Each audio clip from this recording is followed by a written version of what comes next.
Hello, itong 2017 Honda CR-V, tinignan ng dealership itong 1.5 engine turbo nya. Ito, linagyan daw ng dye, yung yun may leak dun, o-ring lang ang may problema, pati yung dito sa BBTI nya. Pero kailangan natin tanggalin itong pinakababaw ng turbo sa loob doon, saka dito sa may side basa.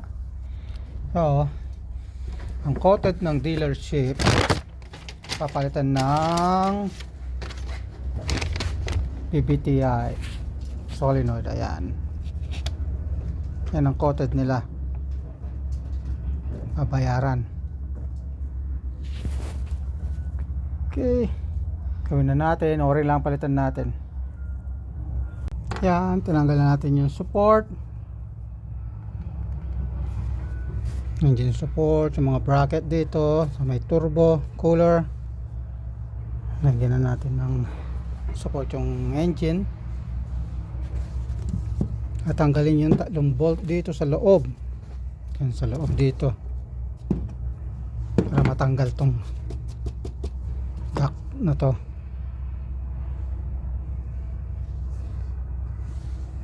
Okay,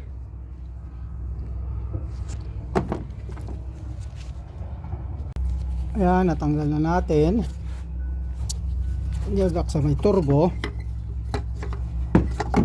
Ayan, meron siyang bolt dito tsaka isang nut. Ayan. Yan, para lang sa dito sa sensor na to, BBTI sensor. Yan, naglilit.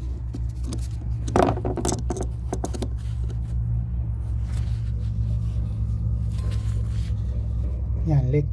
Ito yung dito sa kabila. Okay, tanggalin na natin.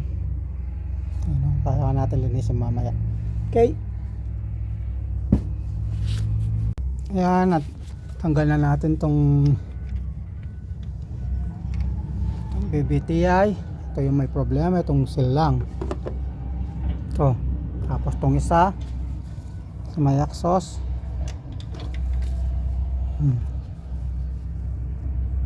yan lang yung may seal lang yung may problema. Papalitan ng buo ng dealership.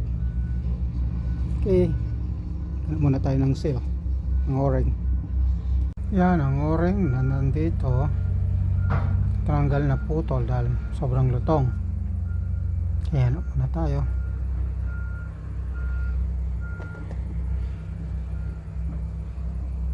Yan, malinis na lahat,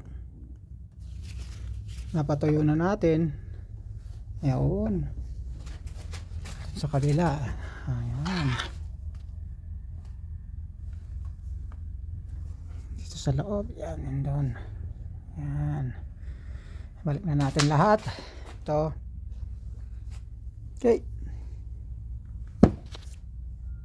yan, tapos na. Yan ang leak.